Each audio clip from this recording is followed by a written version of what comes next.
So Kyle Macauley has officially left West Ham. It was announced last night that the club have released Graham Potter's man, and they made it quite clear it was Graham Potter's man. Yeah, weird one, this one, because I'm a bit mixed about releasing him, to be honest with you. Did he have enough time? Let me extend this up a little bit. Did he have enough time to make an impact? I would probably say no.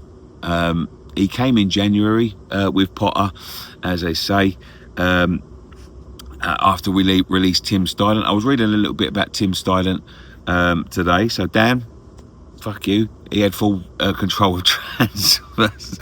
I shouldn't say that, really. But no, it came out that Tim Stuylant did have full control of transfers. And when Graham Potter came in, he wanted his guy McCauley to come in and help him with the transfers. Now, January was a bit of a washout. Obviously, we signed Evan Ferguson. He had them at Brighton. Didn't really work out for Evan at West Ham. Even when I was looking through, Evan Ferguson made such a small impact. I forgot he was even at West Ham, and that's 9 months on or whatever it was. So yeah, that's how much impact he had on the West Ham. So not great start for McCauley, but let's look at the signings that they brought in. Was Hermansen their choice? Probably not. If I'm honest with you, I've heard it's the goalkeepers coach, who's ironically gone as well as all of Graham Potter's backroom staff. So that wasn't his choice. Was Callum Wilson a choice of theirs? Probably not. It was a free transfer. I think it was quite well documented that was a Sullivan signing, a Will Salthouse signing, whatever you want to call it. Carl Walker-Peters, was it their signing? Probably not.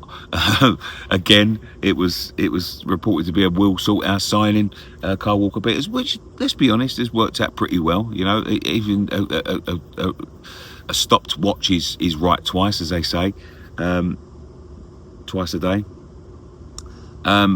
But is it fair to judge McCauley on possibly Magassa? Magassa, I think, was their signing.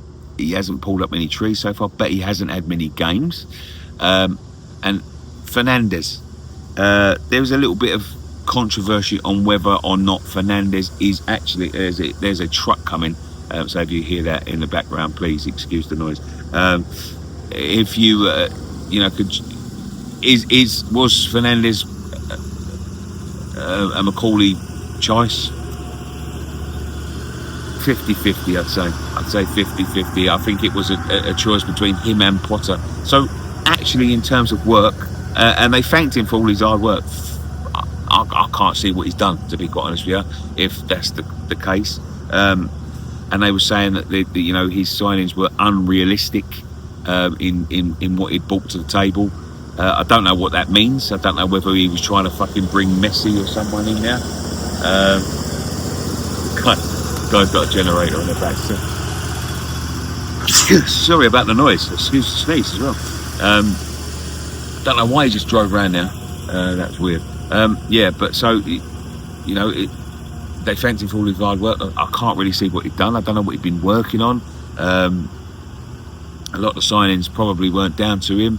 So yeah, they thanked him for all his hard work, and he's been released. Now there is questions about Max Hahn stepping up to the technical director role. Now Max Hahn, I think his name is Maximilian Hahn, to be quite honest with you, was brought in by Tim Stuylant, funny enough, in 2023, and he's sort of like it's difficult to say his role. Apparently, Diouf, who I forgot to mention, was his signing last summer.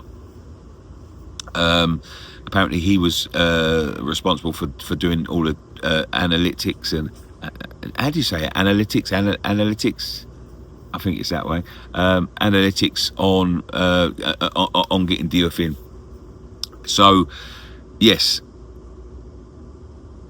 if he was responsible for him, I think out of the signings that we've had, I think he's been the best. so far, up there in terms of assists with the best of them. So yeah, you'd want him to step up. He's very much in demand. A lot of clubs want him. You know, he was bought in from Dortmund, I believe, or Werder Bremen, or someone like that.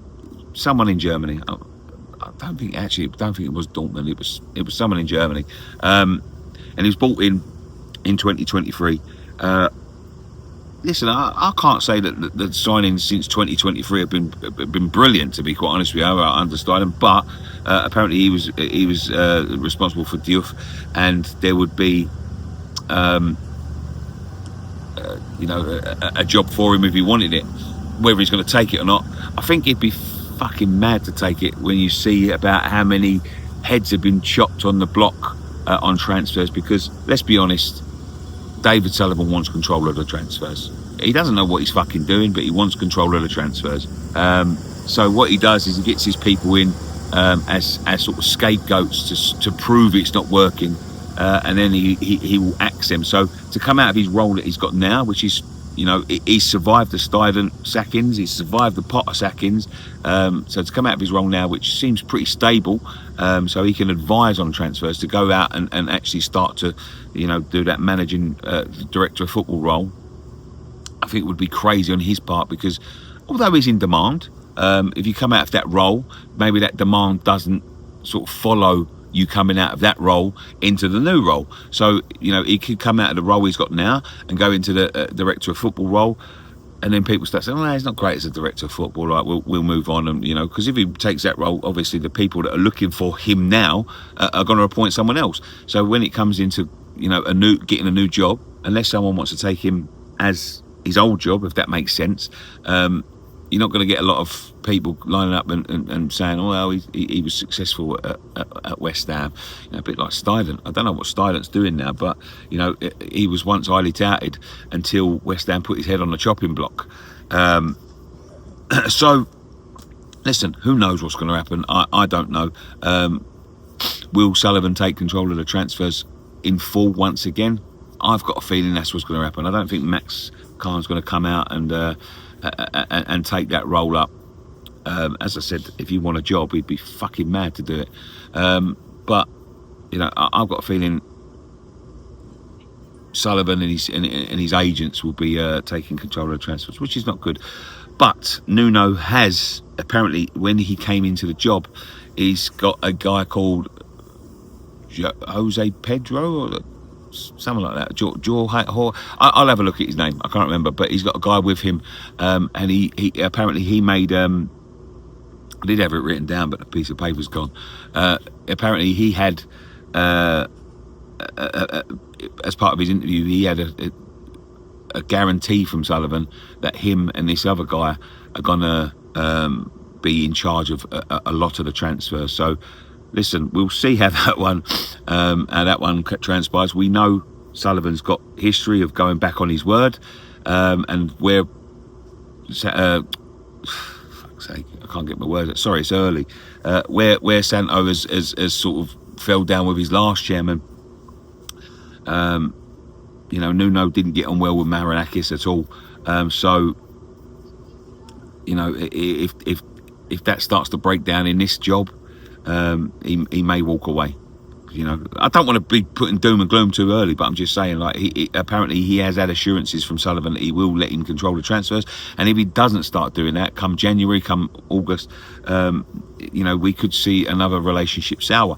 Listen, it's all good at West Ham at the minute. I thought, as I said before, I thought the Everton performance was excellent. I thought the Arsenal performance was, you know, not as bad as people are making it out. It's tough to play Arsenal, and I think it was quite a respectable scoreline. Although we didn't have a lot of the ball, it's, you know, it is tough to go there. I think that our season really starts now against Brentford, and we must get a win there. I think we will get a win as well. But let the boys talk to you on Friday night pint. Listen, I know it's international break. England had a good win last night against Wales. We was absolutely storm barring them in the first 20 minutes, and then we eased up. Jared come on, which was nice to see. But yeah, let me know what you think in the comment section down below. Kyle Macauley gone, Max Khan possibly in. Go and check the boys. I'm sure they'll be talking about this on Friday Night Pint tonight. They probably won't put any of these ramblings on there. But listen, they'll have more informed view. It happened last night when I was asleep, and I've just woken up to the news, so I just thought I'd give you my thoughts on it. Did he have much of a chance? I don't think so. But is it the right thing? Probably is, to get Potter's staff out, to be honest with you. Thank you very much for joining us. One thing left to say, come on you irons.